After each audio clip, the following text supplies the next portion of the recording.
Hey everybody, just a quick note before we get into the video here. Many of you are new. Welcome. We have grown considerably in the last little bit. One of our old sleep cores went viral, which is great, but also kind of overwhelming, to be perfectly honest. And I know it's not the clearest as to what exactly is going on with the channel, so I wanted to quickly clarify a few things.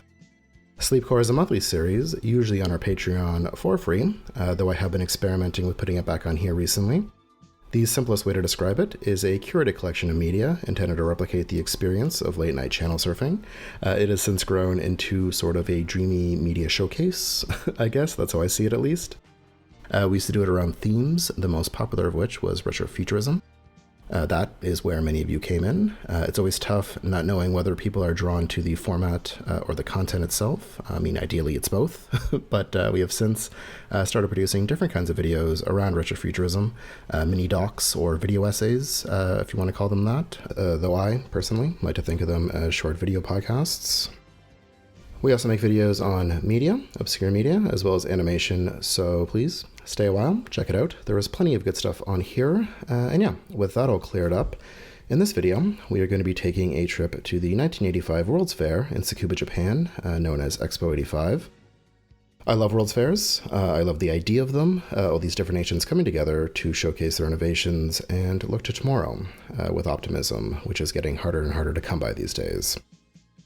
This fair, EXPO'85, was a specialized exposition focusing on science and technology. It was recognized by the Bureau of International Expositions, which is the governing body that oversees all of World's Fairs, or all the World's Fairs. Now there are a couple of different kinds of World's Fairs. This was a specialized expo, meaning it was recognized, but was not a full-fledged World's Fair. Those are known as registered or world or universal expositions.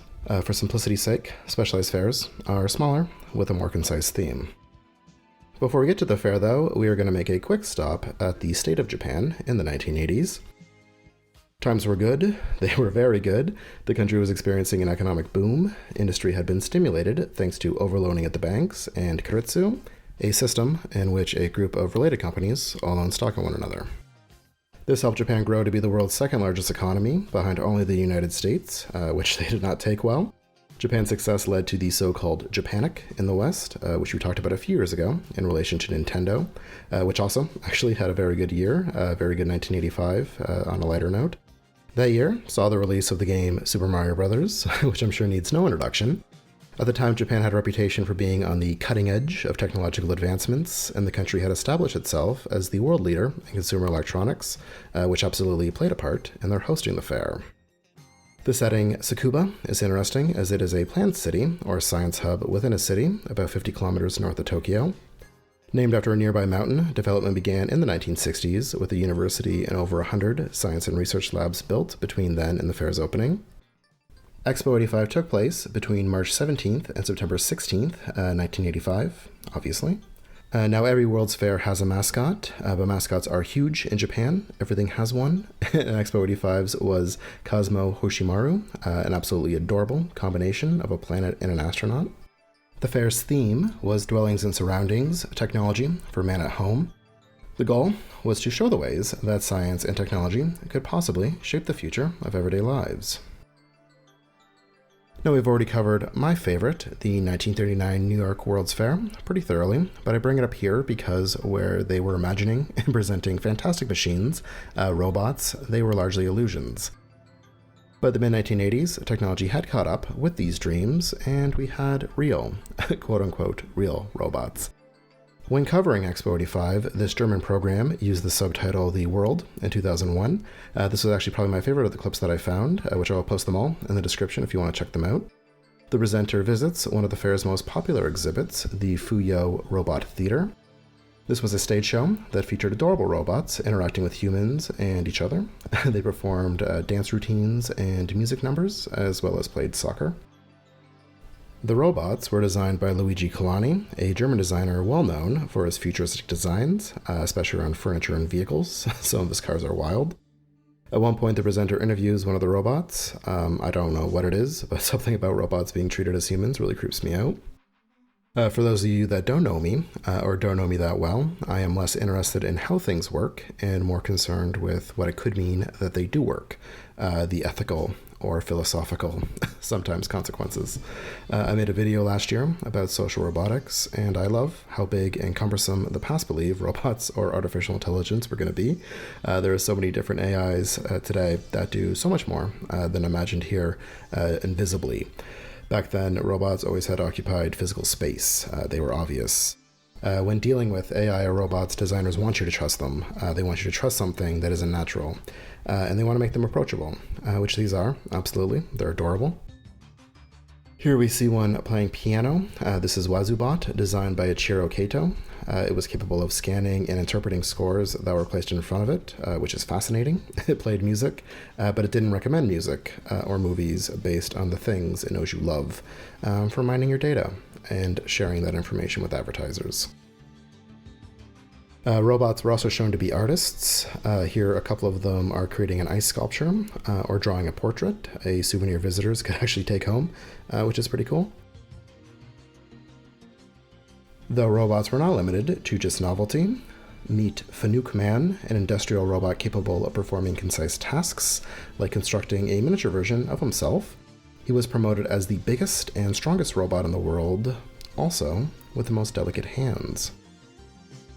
The corporate sponsorships led to some hugely successful exhibits. Now we've already looked at the Fuyo group. Mitsubishi allowed you to drive one of their futuristic cars to the year 2030. Now the only prediction I could find highlighted casual space travel. Another exhibit looks at the future of the automobile and automobile travel. We get some fun designs here for futuristic cars, which of course is on brand for us. Some of my favorite non-futuristic, or at least not explicitly futuristic exhibits include the Jumbotron, which I'm sure many of you have heard of. This was a massive television created by Sony. It was 80 by 130 feet and had a resolution of 450,000 pixels, which is huge. These would become standard in sports stadiums in the years to come. There was also the Technocosmos, at the time the world's largest Ferris wheel.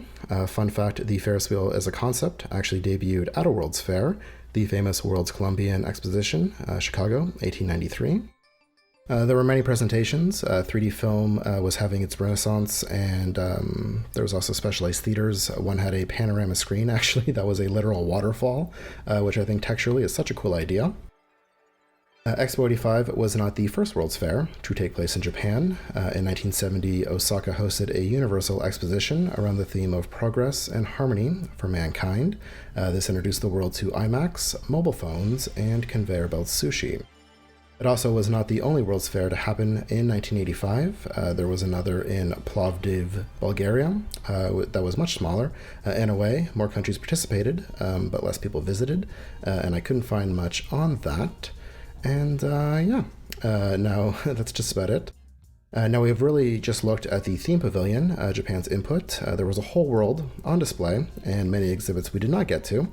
I wanted to focus on the retrofuturistic aspects of it, but again, I will post links to resources in the description if you want to see the whole fair or see what the fair had to offer. If you enjoyed this trip, give us a thumbs up, subscribe if you haven't, and please, if you have the means, consider supporting us on Patreon. That's the only place to see Century or Schlock, currently looking at obscene cartoons from the 20th century. $5 a month gets you access to that and dozens of other exclusive videos. That's patreon.com/picsandportraits. As always, thank you so much for your interest in this channel, and thanks for watching. Stay safe out there.